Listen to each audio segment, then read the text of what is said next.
Law school. It's an investment in your future. But like all investments, without the right advice, it can lead to disaster. That's where Pre-Law Pro comes in. Whether you're exploring the law, navigating the admissions process, or need personalized career guidance, at Pre-Law Pro, we've got your back. Don't gamble on your future. Invest in it. Get started today at prelawpro.com. How can I make myself more competitive? How do I build my network? I want my career to go to the next level, but I don't really know where to start. I hate the job I am in. What else can I do? I want to work in healthcare, but I don't want to be a doctor. I need connections in a new industry. Where should I start? Whether you're a college student trying to decide on a career path, a young professional trying to develop their career, or maybe you're in the mid to late stages of your own professional journey and you're looking for a new challenge, or maybe you're facing an unexpected job search. Whoever you are, wherever you are, welcome to the Professionists podcast. And together, let's find your fit.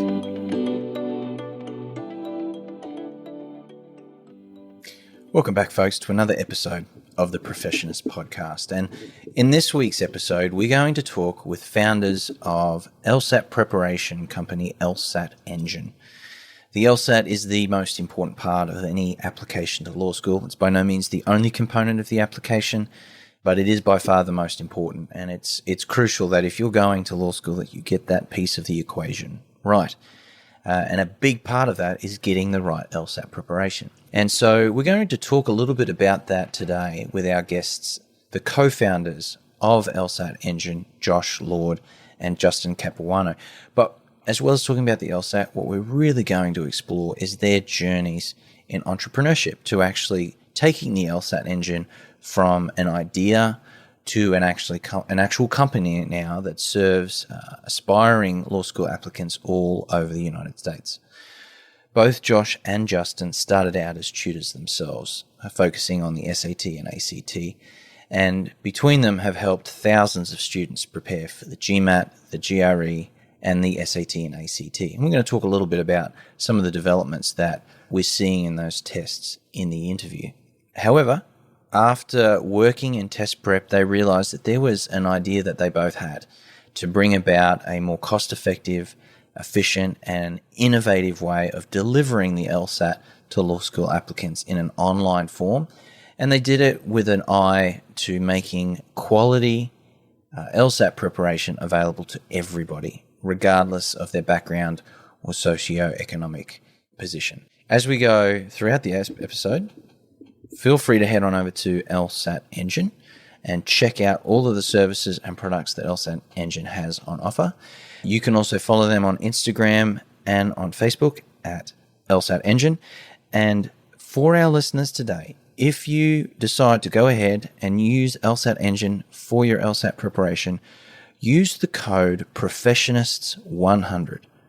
The details are all in the show notes, but use the code Professionists100 and you'll get a $100 discount off of any of their products. And all you need to do is use that code when you fill out the form that says, how did you hear about us? In that field, just put in Professionists100 and you'll get that discount. And without any further ado, let's jump on in to the episode. Welcome back, folks, to another episode of the Professionists podcast. And in this week's episode, we're going to talk to the founders of LSAT Engine, Justin how do I pronounce this? Capuano? Capuano, yeah, you got it. Capuano. I knew I'd butcher it. All right. It's intimidating. It's scarier than it looks, yeah. It looks scarier than it is. Yeah, you got it. Gosh, well, there we go. Justin Capuano. Folks, how not to introduce a guest and his business partner, Josh Lord. Josh and Justin, thanks for joining us. Thanks for having us. Appreciate it. How did you guys meet? Josh, you want to go ahead? We tell him how... Yeah, so Justin and I attended UCLA together. We were friends from the start, known each other since we were essentially 18 years old, and we're fast friends in college. We're in the same fraternity, Sigma Alpha Epsilon. Justin was the president for a period of time, and I held an office as well. So we worked together very, very early on the board of directors there, and had just been friends and clicked early in our careers together. And strangely enough, very, very early after college, and I think Justin to some extent, even while he was in college, we both kind of found tutoring as kind of a side gig. So not only did we have sports and a lot of life things in common, but we were also really interested in thinking about for-profit education. It was a great job to have at that time in our lives because it was extremely flexible. So we had some business interest very early on, long before there was ever talk of LSAT Engine, long before I really knew what my career path was. And I think in retrospect, as I look back, that's something that I think makes us work well together is we've had that trust and we've had that period of time together. We didn't just find each other at some mixer and say, hey, you've got these skills and I have those skills. So yeah, I think that was sort of the genesis of it. Yeah. Justin, as an engineering mate, did the idea of going into business seem natural to you, or was it sort of a gear shift? It was a little bit of a gear shift. My parents are entrepreneurs. They have a chiropractic clinic that they have run together for almost 30 years now. And so that was almost a red flag and made me not necessarily want to be an entrepreneur because I saw how hard they worked. I saw their lack of breaks, lack of vacations. They were putting 7 days a week in frequently. So I actually wasn't fully planning on being an entrepreneur when I entered college. It just so happened that as an engineer, it took me a while to figure out that I wasn't actually going to get to do any hands-on building. I love to build things. It's always been sort of a passion of mine. But in college, I quickly realized that engineers at that level sit in front of a computer and use software and do equations occasionally, but rarely get their hands dirty. And so I gravitated towards it because of my desire to build things. But ultimately, I steered myself towards entrepreneurship because I wanted to actually build something rather than just be a cog in a machine or design a small component for a satellite or something. Yeah, there's no way to do entrepreneurship from a hands-off perspective. You really got to get involved from the start. Absolutely. I do want to turn to the question of tests because, Josh, you mentioned that you both were involved in tutoring at a really early stage. And I think for a lot of people, whether you're a high school student, whether you're a college student preparing for the GRE or the LSAT or the MCAT, or whether you're a professional thinking about going back to grad school, standardized tests intimidating for a lot of people. And a lot of people, myself included, don't have a natural inclination for standardized tests. So what do you think helped you both just take fairly naturally? I'm sure you had to do some work and prepare, but what do you think helped you both take to those tests a little easier than some? I think speaking for myself, I was always naturally good at tests. I was lucky enough to not have that sense of anxiety. And I liked kind of the deductive logic involved. I liked problem solving. There seemed to be a real need for it, especially at the time. As I was growing up in the late 90s and early 2000s, there weren't that many companies out there that prepared students. Certainly my high school, which was quite a large high school on the border between Long Beach and Los Alamitos in Southern California, there would maybe be like a weekend boot camp that would happen every so often that would prepare students. And they were woefully unprepared when they started. So when I first started getting into it, there's a little boutique firm down in Santa Monica that said, hey, I think we can do this in a better way and really affect some positive outcomes here, get some big score improvements, and then have the opportunity to mentor folks. So I started at the ACT and SAT level. That's typically a test taken by 16-year-olds and 17-year-olds. And I had always really liked that age group. They were adult enough to be able to be, especially in a one-on-one setting, reasonable to talk to, but they're still sort of malleable and sort of putting their identity together. And at least at the time, the landscape has changed quite dramatically in these two particular tests, but you could really have a positive impact on these folks and really sort of change their trajectory for college. One of the things I always wanted to do was to, since I grew up in Long Beach, in an area that was quite diverse and one that had some socioeconomic issues, that I got involved with a charity reasonably early on to be able to work with folks from the inner part of the city. And you could just see, they thought, my goodness, maybe I'll go to community college. I'll tough it out there. Maybe I'll get to a state university. But when you gave them the tools, they were some of the most successful students you could ever imagine. And so to watch them start to apply to the UCs or to Michigan or to USC and then change the complete trajectory of their life and their career, that really inspired me early on. And that was something that I think I was passionate about pretty early. And I thought, since I have this skill set, why not give this a shot? You mentioned that the landscape has changed. I think what you're referring to is the fact that a lot of colleges have now gone test optional and are no longer requiring those tests. And you also said that one of the things you felt was appealing was the ability to help people change their career trajectory and even their family tree by getting into a good school. How do you feel about the position that some of these colleges and universities have taken on not making standardized test scores mandatory? Does it hurt or help? I'm kind of under the impression that it hurts. I recognize there's a lot of great arguments about the biases that come along with these standardized tests. And most of them are, the unfortunate part is that it's quite expensive to get a good tutor. And so they tend to be, there's bias towards folks who don't have the resources. But I think many of these colleges are throwing the baby out with the bathwater. Now, I think what we're seeing, even just at an early rate, folks are now, the wealthy parents are now spending a ton of money on the other metrics that are involved. So folks are now spending a ton of money to pay someone to write their kid's essay or to put their application together and doing those things. So really now it's just shifted into the other metrics. And it's difficult when, even just in Los Angeles, I can't speak for the greater part of America, but I assume it's also the same, that unfortunately, grades aren't all created equally. No. There are certain schools where you show up and you participate and you do an hour of homework a night and you get a good grade. And then there's other schools where you are grinding. For each class, it's an hour and a half or 2 hours. At the AP level, maybe more. And it's really difficult to just look at, without a standard, just look at grades, GPA, personal statements that can be completely manipulated. And while I think there are compelling arguments from the folks on the other side that say we can make a better test, I would love to participate in some of those because I have some ideas myself. But to just get rid of all of them and say, you know what, this is it. There's not going to be a central standard that we have to judge you by. I think it does a disservice. And I've always come from the side that if you give some of these students that are underserved and socioeconomically challenged the tools and the resources, they perform wonderfully on these exams.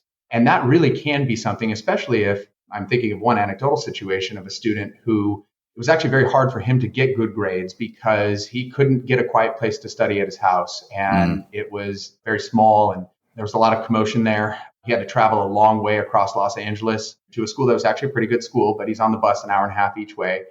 And so it was just very difficult for him to maintain the amount of busy work that is required. But he had the natural horsepower and he had the appropriate gearbox to do very well on the standardized test. And he did so. And it completely changed. So it actually was helping to balance out his application when they may have looked and said, your grades aren't as great as your peers at this particular high school, but your SAT is great. We're actually going to consider you. And we're going to consider how well you've overcome this challenge. Because it's probably a whole lot easier to be 10 minutes from the high school and not an hour and a half, and then have that quiet room of yours to study. So I think they're taking away an opportunity for students. And I think the conversation should be shifted to how can we provide more resources for those that are underserved? How can we make the test better? How can we improve upon the test, as opposed to just saying, let's not test anybody? Yeah, I'm sure that there were some altruistic motives behind it, but I also wonder whether there was some underlying panic in higher education about the next class once COVID hit, and especially some of the implications for people who were preparing to take those standardized tests. And it was easy to dress it up as something else, but at least a component seems to be, hey, we need to maintain our enrollment numbers, which is, it doesn't seem like the right motive to have.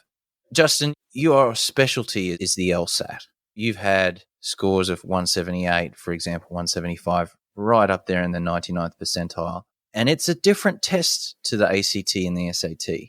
And you were an engineering major, not what we sometimes think of as the stereotype kind of poli-sci pre-law student. What do you think made the LSAT not an easy test, but what do you think helped you do so well on that exam so consistently? Sure. The mechanical nature of logic, I think, is often overlooked. Like, I certainly didn't know about it until I started to study for the LSAT. I didn't know a lot of students are just totally blind to the whole field of study of logic, like conditional statements and contrapositives and all the different sort of logical flaws that one can commit. You get a little bit of that in rhetoric class, maybe as an English major or a philosophy major. But most people are totally blind to this whole area of study. And I certainly was as an engineer. I didn't know about philosophy or logic until I encountered the LSAT. And I think the section that I initially really was drawn to was the logic games section. It was the most intimidating section at the time. The test has gone through these cyclical periods where different sections are harder or easier. So the late 90s, early 2000s was a period where the logic games were just a destroyer. You could miss 4 points and still get a 180 because the curve was so forgiving because the games were so hard. And the game section these days, somebody who is in the 99th percentile is probably getting a -0 or a -1. Back in those days, it was very common to get a -3 or 4 on the games. So that section in particular really appealed to me because it's essentially a puzzle and you're constrained by these rules, but it's very black and white. There's no ambiguity. You can't get caught up on flowery language like with reading comprehension. That reading comprehension was the most challenging subject for me because I didn't write a lot of essays in college. I didn't have to read a lot of books. I did a lot of math and solved a lot of equations. And so I really had to expand my vocabulary for the reading comprehension portion. But I looked on that as a challenge. I thought these are actually true stories about interesting topics. And so I looked at getting better at reading comprehension as a way to sort of broaden my horizons. I could still rattle off like a dozen artists that I've learned about through the reading comprehension section and all sorts of historical trivia. So the logic game section and the reliability of it. With English, you have these rules like I before E, except after C, and when sounding like A. You got all these exceptions to every rule. But with logic, it's like math in that if you do it correctly, you arrive at the right answer 100% of the time. And I like that about the LSAT. Why do you think logic is so intimidating to people? Is it because we no longer teach logic at the high school level? What do you think makes it so intimidating to people? Because certainly in my experience, when people encounter logic for the first time, it just seems like this huge monster and they don't quite know where to start. I think it's because it's like closely tied to your assessment of how smart you are almost, because it's really just your ability to crunch facts together and come up with reasonable deductions or inferences based on those facts. So a lot of folks, when it doesn't go perfectly the first time, they almost feel like it's an indictment on like all of their analytical skills. Like, man, I'm just not a good, clear thinker because I missed a couple of logic questions. And I think that, it hits close to their core, sort of their identity with regard to like how smart they think they are. Which is a shame because it's really your first practice LSAT is like taking a calculus final on the very first day of calculus class. Like it's going to go badly. You haven't learned any calculus yet. And people would get that in the context of a math class, but they already expect to be good at it because it's part and parcel of how we communicate and how we convince each other. Like we're using logic all day, every day, but we don't really know it. And so some of us like figure out, there are rules and I can get better at this. And other people just turn up the volume of their voice and they're like, this is how I argue. And it seems to work. So, yeah. Humility is an important piece of learning. Definitely. Yeah. Definitely. But yeah, it's very close to how we think about a lot of other things. Logic underlies a lot of other important aspects of human cognition, for sure. Yeah. Well, Justin, you actually were a co-founder in another LSAT test preparation company, and you sold your interest in that and went in with Josh on LSAT Engine. Walk us through how that came about. So you knew each other in college. Obviously, you were already in the LSAT space. Josh had done a lot of tutoring in the college admissions test space. How did you guys come together to decide, first of all, to focus on the LSAT and to actually start LSAT Engine together? Yeah, a great question. One aspect of the story that I love that when you were asking Josh about how we met, post-college, so we were good friends in college, but post-college, because of our tutoring jobs, we would often find ourselves working until relatively late in the evening. My LSAT classes were often from 6 p.m. to 10 p.m. because that's a time when you could guarantee that college kids would be available for such a class.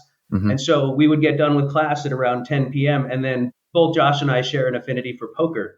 And so we would, one of us would pick the other one up. We'd hop in the car and drive about 30 minutes to the casino, and we would play poker till 3 or 4 o'clock in the morning on a regular basis, like a couple nights a week for a very long time. And so we spent a lot of time together. We had a lot of good conversations about our various endeavors separately. And he also came up from a company. He was one of the first employees at an SAT company that grew to be $50 million plus company, and he opened up markets for them. And so we had very analogous experiences at our test preparation companies that we worked for separately. My LSAT company the first one that I worked for, I had the experience of realizing that the books that they were passing out were printed on or were composed in Microsoft Word, which is not even really a thing anymore. It's like Google Docs. But from the outside, it seemed like this very complicated organization. But from the inside,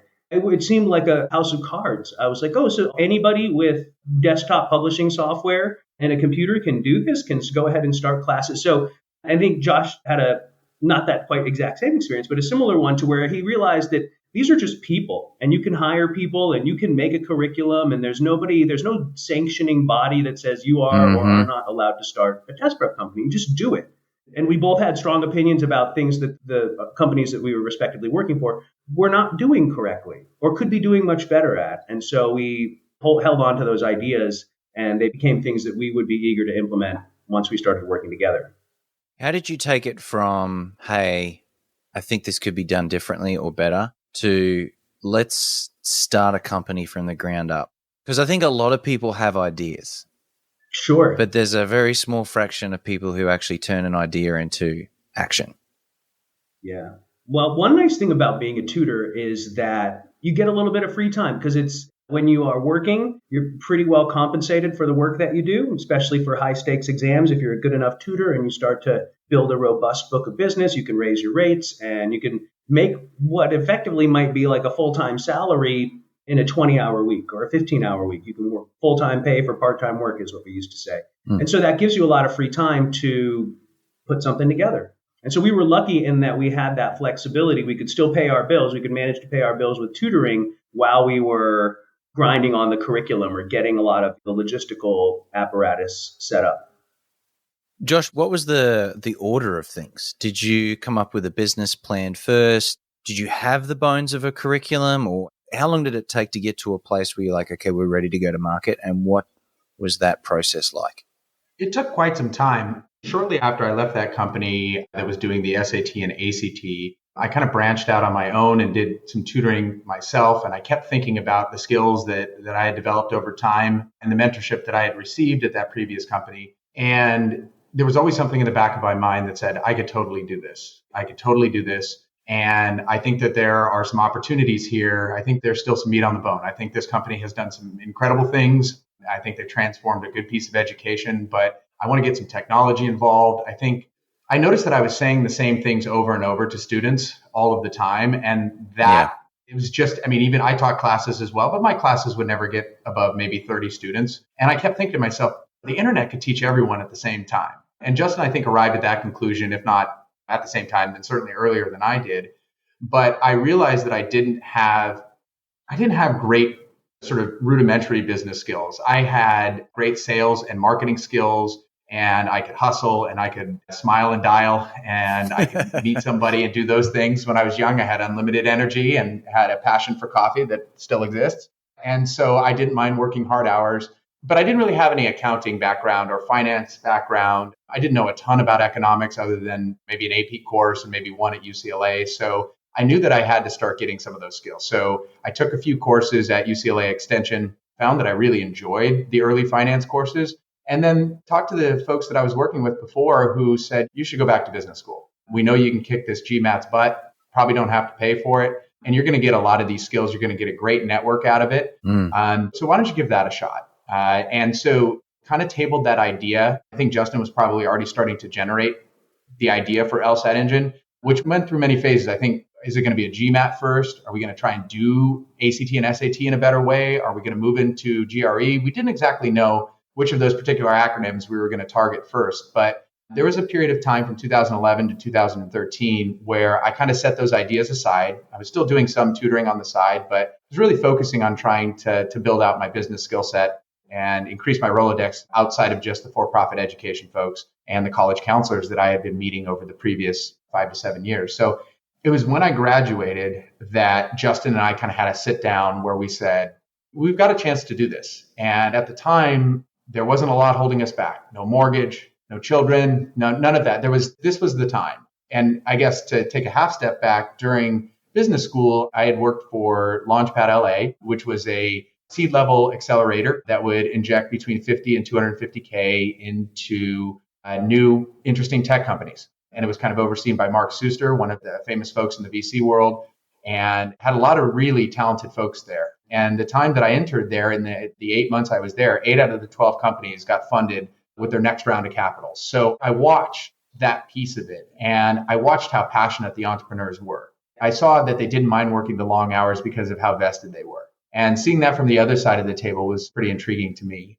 And I was able to parlay that into working for what used to be New World Ventures, but is now Pritzker Group Venture Capital, mostly funded by the private capital of the Pritzker family. And I got a chance to see another piece of the equation where now it's not 250,000, now it's the 1 million to 25 million injection. And to watch these companies grow into that next phase, I was just so fascinated by it. But what fascinated me most was actually the growing of the companies, not the money generation and having these strategic investors that are coming in and perhaps controlling the rudder of the organizations, but just how these entrepreneurs evolved and how the skill of running a company with 5 people was so much different than the skills required of somebody running a company of 100 people. And I think what inspired me most was the entrepreneur aspect of it, were the neat people that I met, passionate folks. And so when I finished in May of 2013, I had some other offers on the table. One that my parents are pretty unhappy that I didn't take, or at least were at the time.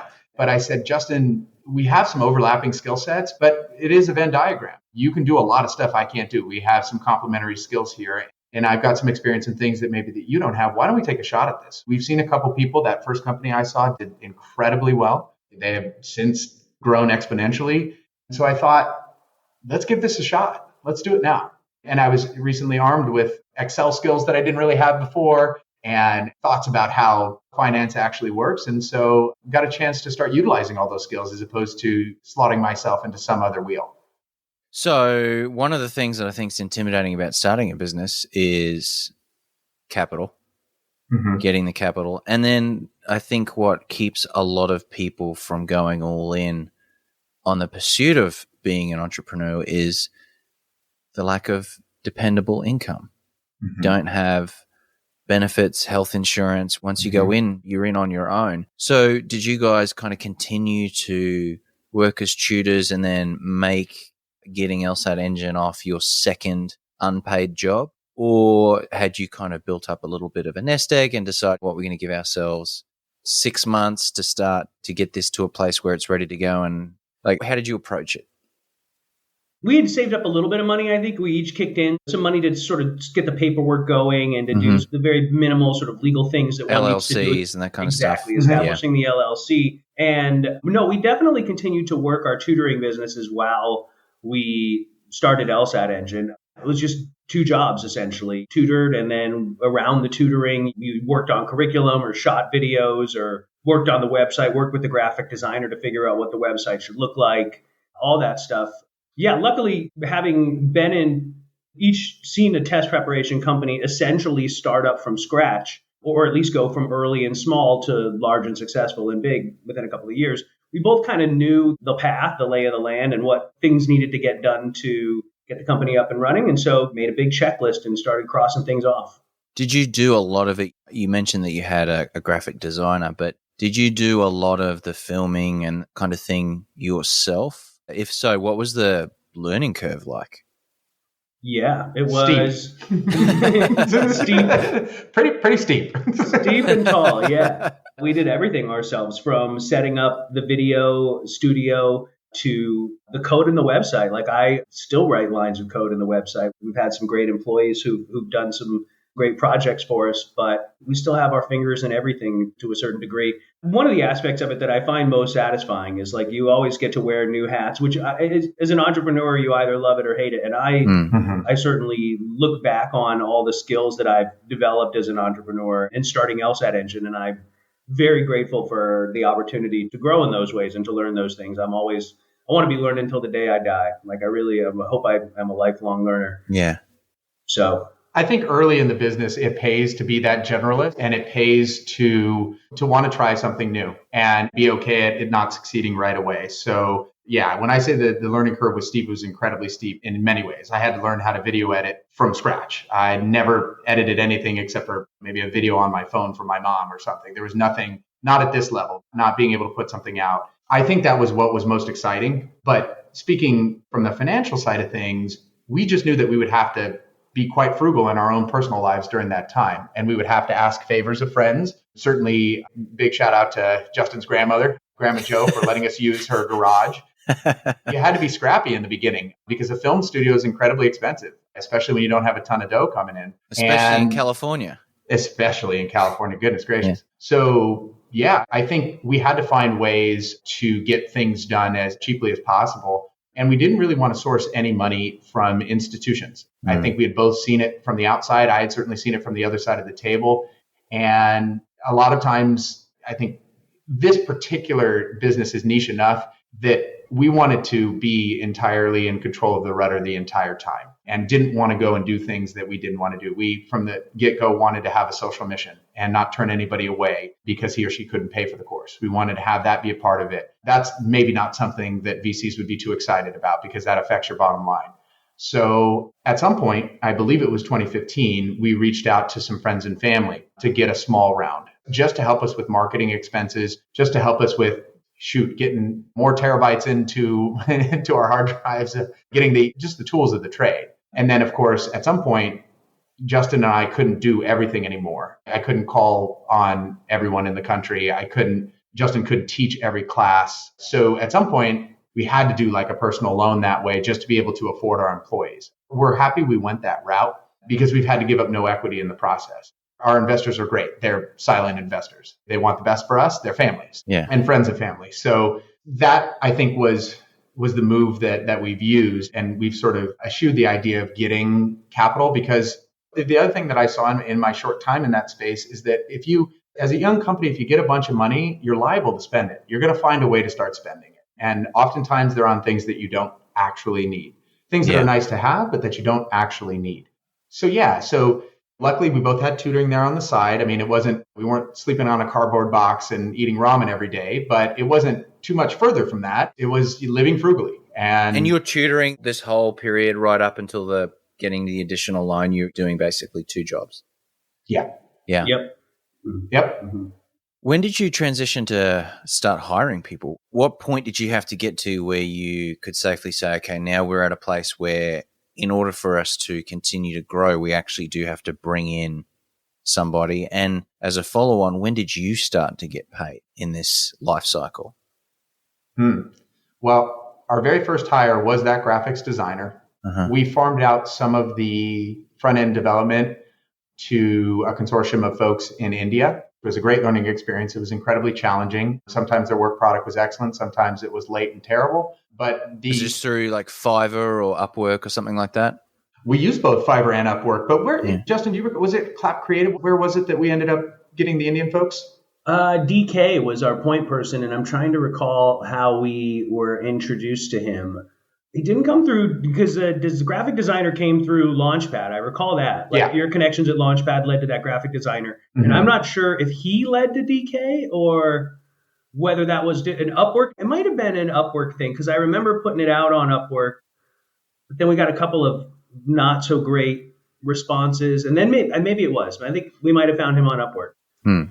Yeah, I really pulled back on all the strings I possibly could at Launchpad for some of those early folks. And because there was there's many things you can do as an entrepreneur, but you also have to know what you absolutely can't do. And I appreciate art very well, but I can't draw at all. I just do not have those skills. So that was really, if we were going to have a website, it needed to look good. And if we were going to have marketing materials, they needed to look good. So that was somebody we found right away. And I think the very next hire after somewhat of a programming debacle we had there was to find somebody who could help with the business development side of things. So I was starting to get so many emails from various student organizations and other such places across the country, law advisors and that sort of thing, that I just couldn't answer them all. And so I needed somebody to help me with that and help me actually triage which ones are really important, which ones can we wait a little bit longer on, how do we set up these webinars initially. So we opened our virtual doors in July of 2016, kind of did a little bit of beta stuff before that. But it had taken us a solid 3 years to shoot all of the videos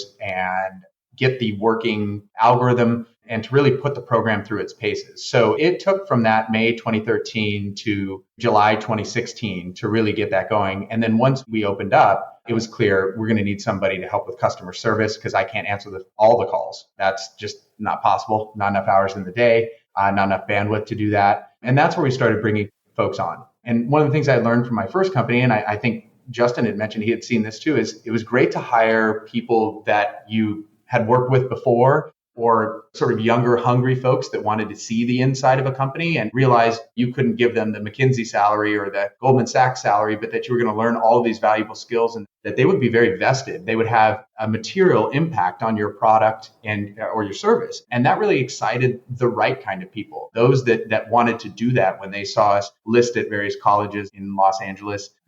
Got so many great resumes from students who said, this is what I would like to be an entrepreneur, but I don't know the first thing about entrepreneurship. And I'd love to be a part of this. Here's my skill set. I'd love to lend it. I'd also love to learn. And you could pay me this fair wage. I know I'm not going to get wealthy here, but maybe my skill sets are going to improve such that my next company is going to find me super valuable. So it was around 2016, I think, when we really started ramping up the hiring. And I'm guessing the virtual assistants would have been an option, but you have, often they're offshore in another country, so you've got time zones to deal with, and like some of the work product might not be as reliable. But from what it sounds like, you actually really enjoyed working with people in person, so obviously pre-COVID, but who had this passion for wanting to learn and go off and start their own businesses down the road. Absolutely. Yeah, it almost gave me an opportunity to be a different type of tutor a little bit and to share some of my knowledge with folks. I had been the recipient of so much great knowledge from that first company, from folks that were more senior than me, and now I had a chance to kind of give it back a little bit. Yeah. So yeah, it is wonderful when you get somebody that is passionate about it and then also puts out great work product for you. And I think just given the space that we're in, sometimes there were communication problems. This is a very particular product. And so having those great communication skills, actually having somebody interested in pre-law or matriculating to law school at some point in their future was really helpful because the skills dovetail.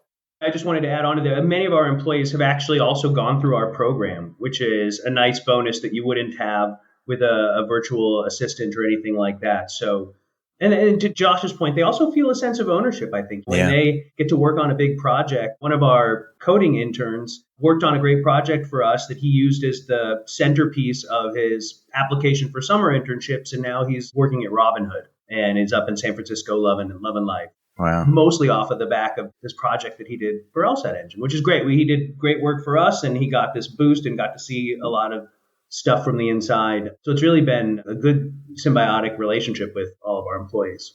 I think one of the things I'd like to talk a little bit further about is the actual website itself. So I think for people, it's maybe not so much for younger folks who have always grown up as digital natives, have always had high-speed internet, but for us older folks where we know a time without cell phones and without the internet, jumping in and starting your own business can be extremely intimidating, especially when you're confronted with the fact that you can't really have a business these days if you don't have an online presence in a meaningful way. And it is your storefront. That is in many ways the first encounter a potential client has with you is on your website. So did you start out using kind of one of these purchase platforms and then building it out? Or did you say, look, this is going to be a big piece of our infrastructure, and so we're just going to go in and find someone who will build it from scratch? Or how did you approach that?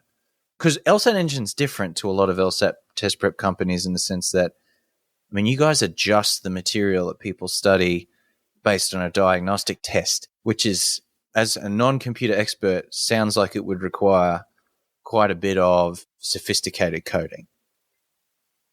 Yeah, that was one of our value propositions, was how good our website is at assessing your skill level in various areas and then targeting material to your skill level. So if you're very good at something, you get harder questions and harder concepts. If you're struggling with something, you get easier questions and easier concepts until you get better. And then you get the medium and hard stuff as well. It's constantly the website, not just on your first diagnostic, but with every quiz you take, the test, the website is learning more about you and targeting material towards you. And so we recognized from the get-go that was going to be a big differentiator for us. And so we started with a custom website. That's a lot of what I do, is think about how the guts of that should work. And I got the first version built from scratch. The Indian folks were great at helping us put a lovely skin on it, that the designer, who we were also so lucky to find, designed. Those were the designer was maybe our best hire. We got very, very lucky that the initial version of the website is still somewhat close to how it looks today. It's had a lot of feature improvements, but the look and feel that our first designer really sort of set for us. Yeah, it was a big investment. We thought long and hard about whether we wanted to go with like a pre-built solution or roll our own. And ultimately we decided that the flexibility of rolling our own was going to be worth it. We actually found that you might find this kind of interesting. Justin and I did a lot of this on pieces of paper where we were just diagramming things out and trying to draw things, lots of brainstorming sessions. We actually found it to make this happen, we would have to be around each other quite a bit. So we actually got an apartment together with a third room that we made into a film room. And on either side of the film room, we had these giant whiteboards. I think the name escapes me, for the Whitey board, I think, that you can sort of paste on the wall.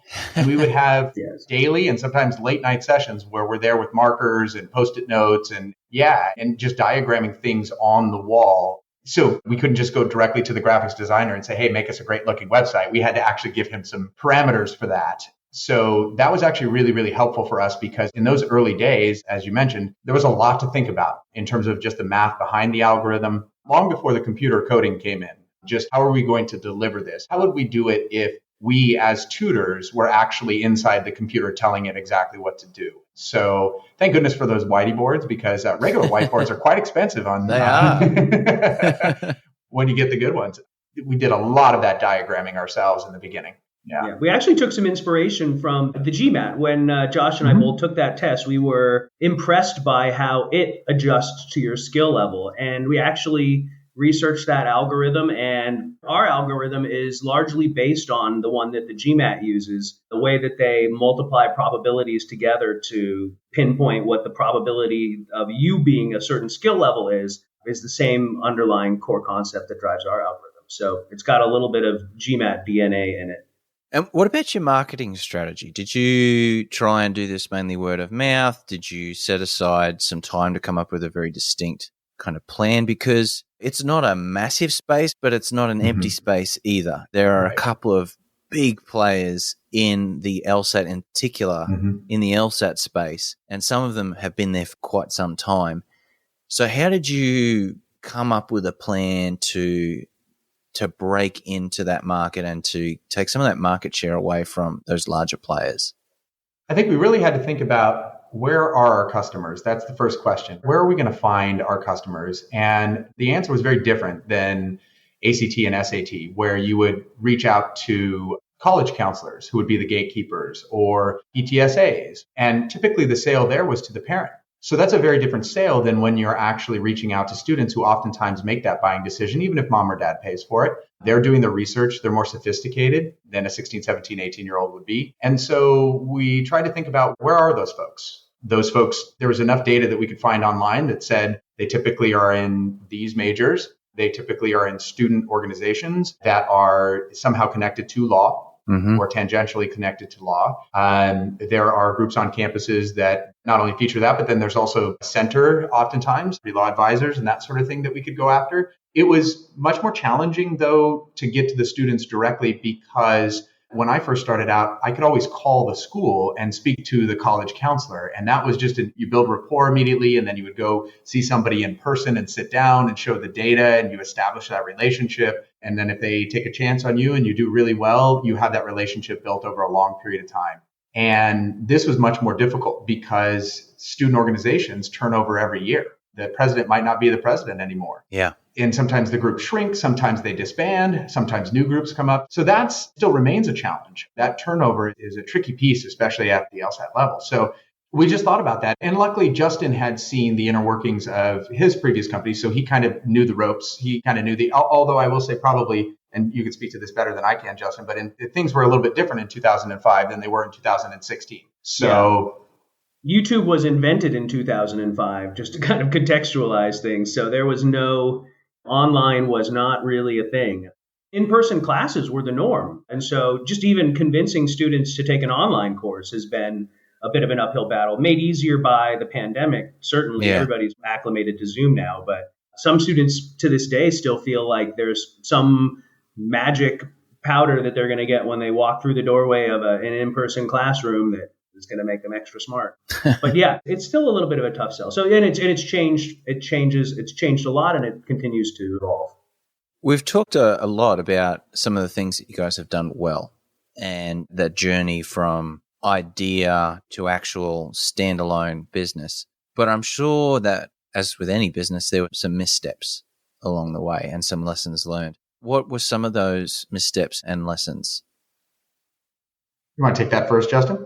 Yeah, we definitely, like, one of the adjustments we used to put a lot of effort into going to this law fair circuit. And not that it hasn't led to some positive outcomes, but by and large, it turned out that the juice just wasn't worth the squeeze. We were spending tens of thousands of dollars to put this package together by the time you paid all your admissions fees for these various events. And it turned into a bit of a distraction, to be honest. I think that just an example of a larger category of mistakes that we could make that would just be labeled distraction. When you until you find product market fit, until your customers are so happy that they're telling everybody that they know that this is the product for you as well, that should be the focus. And I think that we got sort of distracted by some marketing efforts that didn't pan out. We got distracted there was an opportunity at one point to go international very early. We had this sort of promising contact that spent a lot of time and resources sort of courting and wooing, and with the option of maybe getting some LSAT classes started overseas. Yeah, I regret that. I think that was like a distraction for sure. Yeah. I would say one thing that I've learned the hard way over this journey is that it's okay to not have to do everything yourself and to micromanage everything yourself and to let your employees shine and let them do what they do best. Give them that autonomy. I think early on, because we had to do everything ourselves, because we frankly didn't have the capital and didn't have the contacts and we didn't have these great employees that we had now, we would do absolutely everything ourselves. And that's not sustainable. And you find that out really quickly, because then you're not sleeping properly. You're maybe a little bit more abrasive than you would normally be if the situation were different. I think that letting our employees, once we started to get a staff, be able to kind of shine on their own and giving them that space has been great. And it's taken some of the stress of trying to have your fingers in everything, which is absolutely what you need to do if you're going to bootstrap a company from nothing to something in the beginning. But once it's something and you have some other folks there, you need to kind of be able to pull away and maybe give them some guidelines, but then let them run with it. And it took me a little while to disconnect, especially on the sales and the marketing and the finance side of things. And I've had to learn that the hard way. But yeah, I think we've both seen that. Definitely. And I think it's important, and we've said this a lot on the podcast, no one has achieved anything in life without making some mistakes and failing forward along the way. So I think as we talk about these things, just remember that this is a necessary part of the process. One of the questions that I ask every single guest is, where do they see their profession, their industry going in the next 10 to 15 years? Because we're seeing the increasing use of artificial intelligence and machine learning in medicine, in law, in management consulting. And you guys were innovative in the sense that you were an online platform from the get-go. Where do you see test prep generally going in the next 10 to 15? We talked a little bit about some of the uncertainty regarding the ACT and SAT. The LSAT is in its own state of flux right now in terms of its format. What do you predict will happen in the next 10 to 15 years to standardize tests in the way that they're administered? I think most of them are going to be administered online in the future. Especially, we've seen this, the LSAT in particular became the LSAT Flex during the pandemic.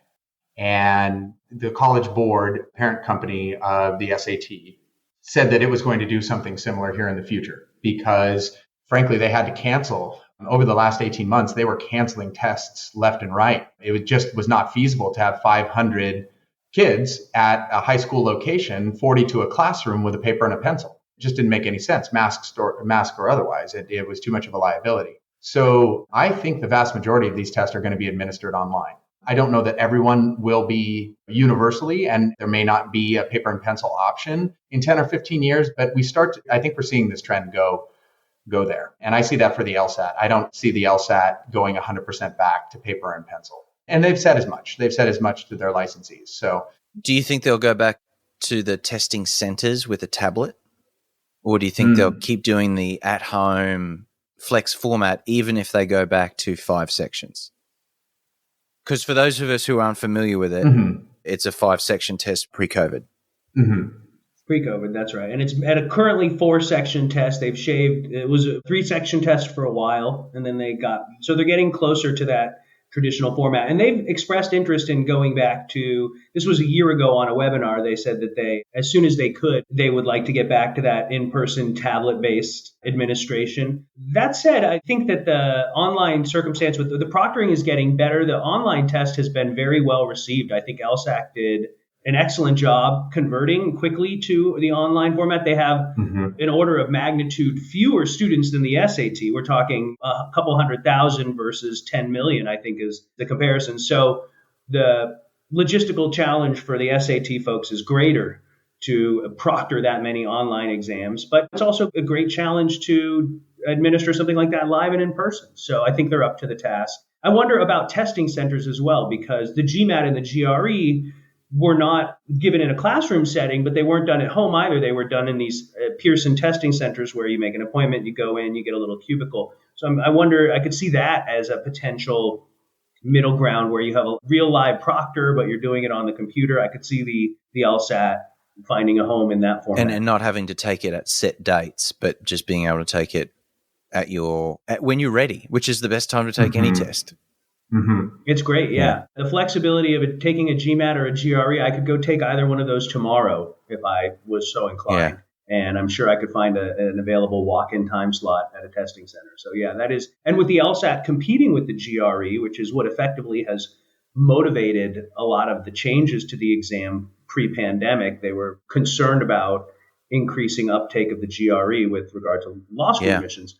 I could see they seem to be chasing after other benefits of the GRE, so why not emulate it in that regard as well?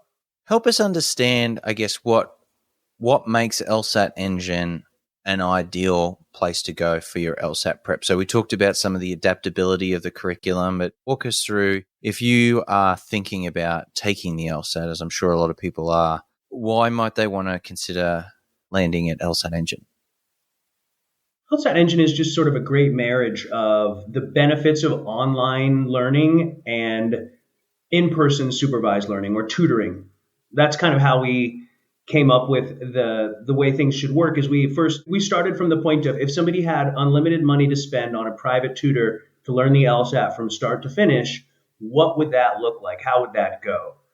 And well, the first thing they would do is the tutor would give them a test and figure out what their strengths and weaknesses are. And so we do that, but we do it online. And then the next thing the tutor would do would be to start teaching them some question types and seeing how they do. And if they're struggling, the tutor would ease off on them. If they were doing really well, the tutor would find some harder questions to give them. And that's what we do. We've automated the aspects of tutoring that can be automated so that we can keep the price way down. But then we also have live folks monitoring everybody who goes through the LSAT Engine program. So unlike other online courses, at LSAT Engine, you get assigned a performance counselor who you are in dialogue with throughout your entire LSAT journey. They're watching your progress. They're harassing you if you start falling behind. They're checking in if you look like you're genuinely stumped or stuck on a plateau. It's accountability, yeah. And myself included. I still get an email every time a student takes a practice test, and it gives me their score they just got and their previous scores, and I'll reach out and say, hey, look, your first score in the 170s, that's amazing. I love getting emails like that. And so it's really we're still small enough that we can give people a lot of really great personal attention, and they can have this private tutoring experience at a very affordable price. Fantastic. Yeah, I couldn't have said it better. I think I would also want a prospective student to know that Justin and I haven't just set it and forget it, and we're just sitting at the top of this business and letting it run on autopilot. We're involved in it every day. We love to speak to our customers and to incorporate their feedback. We are just really interested in continuing to iterate the course so it gets better and better. And that's something I think he and I are passionate about. I think maybe some folks that are listening that didn't know a ton about institutional investment and that sort of thing. This was a business we care deeply about, and it's not just about let's build something as quickly as possible and then sell it to Kaplan or sell it to some other of our larger competitors.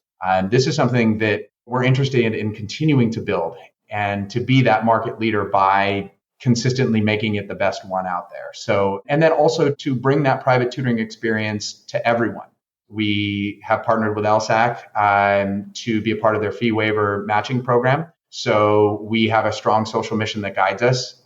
We feel strongly that you can still do well, you can still pay the bills and do good at the same time. So we've partnered with a lot of organizations that typically help out underserved populations, and that's been incredibly important to us as well. So we're in this thing for the long haul, and we care deeply about it, and we're involved in it every single day. So know that you will have somebody you don't just buy the take the ride. You have somebody watching out for you. You have somebody watching out for them. If you have good ideas, they might just be incorporated in the next version of the website. And I think we're generally about half the price of everybody else. So I think we're pretty affordable.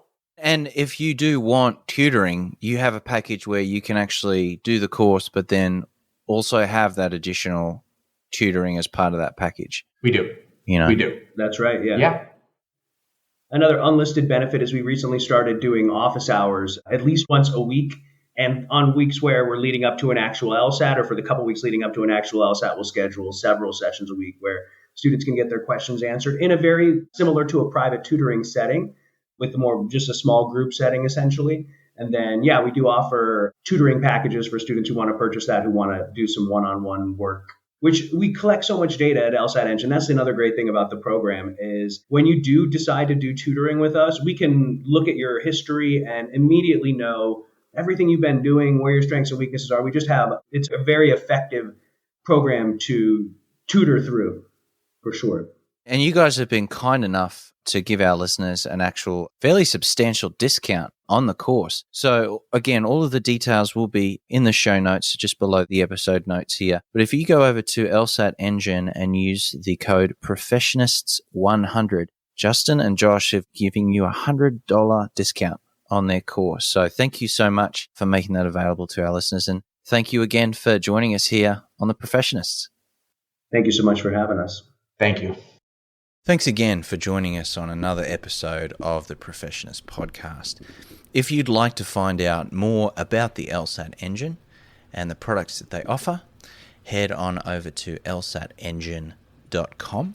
You can also follow them on Instagram and Facebook at LSAT Engine. And again, please go ahead and use that discount code Professionists100 for a $100 discount off of any of LSAT Engine's learning and course preparation products. Thanks again, and we'll see you soon on the Professionists podcast.